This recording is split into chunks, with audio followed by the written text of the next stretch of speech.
我在诊病时，对门跑马厅中有一个马夫的头脑叫阿昌，他向来有病，总是不出钱请我诊治。自从日军侵占之后，看病更不付钱，而且头上戴了一顶日本低级员工所用的灰绿色鸭舌帽。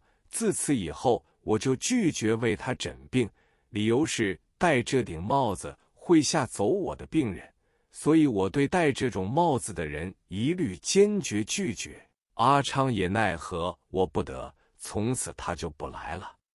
这天，阿昌的老婆忽然拿了一张白纸到我诊所来，跪在地上说：“今天你无论如何要救救我家阿昌。”我一看这张白纸，上面写着日本陆军本部非常出入证，并写明请汉一陈村人诊病等字样，下面具名支配人某某。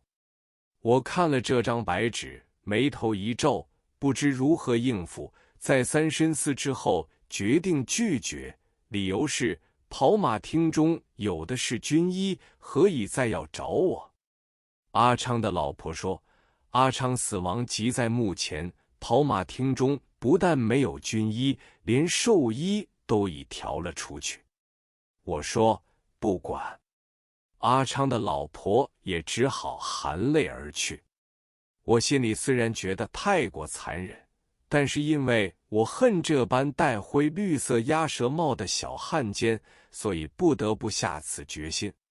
当天晚上8时左右，法租界的朋友们又纷纷来电话，说苏俄已向日本宣战。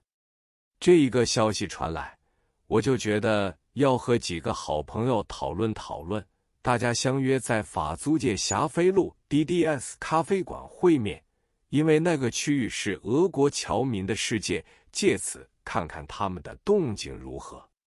我到了那边，朋友4人已先我而至，看见俄国人开的小商店和酒吧依然照常营业，日军并没有把他们当作敌人送进俘虏营。大家在观察商讨之下，认为这个消息未必可靠，因为几年前日本外相松冈洋又到过苏俄，签订过互不侵犯条约。松冈回国时，斯大林还和他拥抱而别，拥抱的照片在报上登得很大。所以对这个消息初时不敢深信，后来才知道和苏俄签的条约简直是一张没有用的废纸。这个时候，敌伪的报纸也遮不住丑了，新闻中大大的攻击美国不人道的轰炸和苏俄的投机加入作战，而且还讲日本人沉着应付，必能打破这个难关。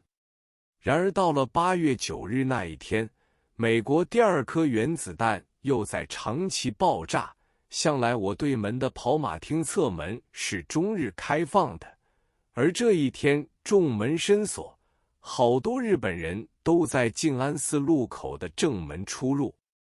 我就想象到日本军人已经惊惶的狼狈不堪，但是我们只担心此后的日子一天比一天难过。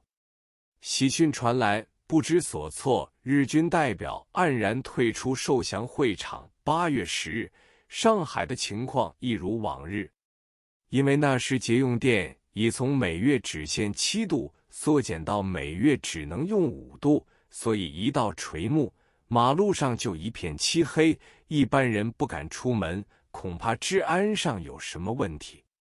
不料老友何军，他是生化药厂的人，打电话来约我到霞飞路 EBC 菜馆晚餐，讨论他们出品的胚胎素，因为原料断绝，可不可以用中药紫河车、吉人包衣来替代。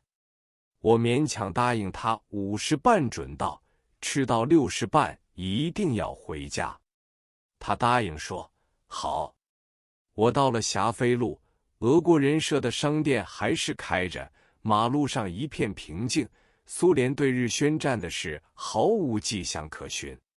6时3刻，我回到家里，车夫对我说：“今天我要回家。”我说：“好。”因为屋子里的电灯只有在晚餐时间开一阵，所以我只好秉烛看书，预备9时入睡。到了9时，已经睡在床上，突然一阵电话铃响，原来又是何军打来的。他说：“好消息，好消息！日本宣布接受中美英等国波茨坦公告，愿意投降。”我问：“你在哪里得来的消息？”他说：“这是俄国人方面来的消息。现在霞飞路一带的商店已不顾电力的限制，家家开灯如同白昼，爆竹之声震耳欲聋。你要不要再到 EBC 来看看这般出人意料的热闹光景？”我听了这个电话，初时还半信半疑，继而走出阳台向外一望，全是漆黑，唯有南面法租界中心地带灯光通明。这一来，我就深信不疑了。这时我的心情实在难以描述。我心想，要是日本人果真投降的话，真是我生平从未有过的最高兴、最开心的事情。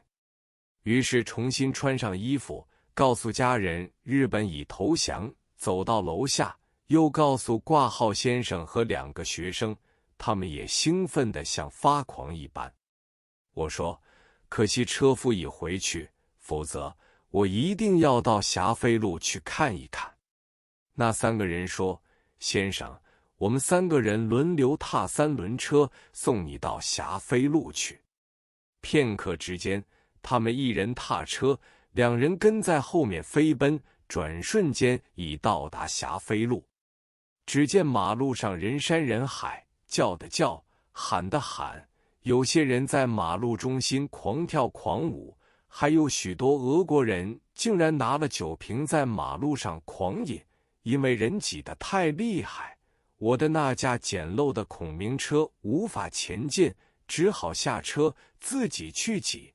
但是又因为爆竹燃放的厉害，一堆一堆的人，避的避，拥的拥，好些人为爆竹所伤，可是受伤的人也毫无怨言。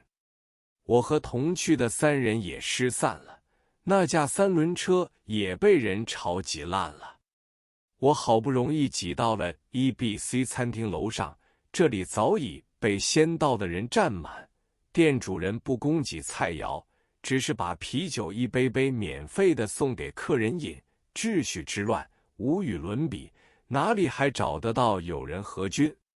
这是酒杯缺乏，我好不容易找到了一个水勺，在啤酒桶上抢酒饮，我一口气连饮了3勺。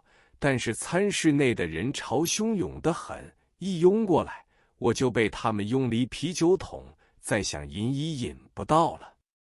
不过我觉得这3勺啤酒味道之佳，向所未有。饮罢之后，又在人潮中挤来挤去，一直挤到亚尔培路转角，因为这个转角是从前白俄侨民的中心区。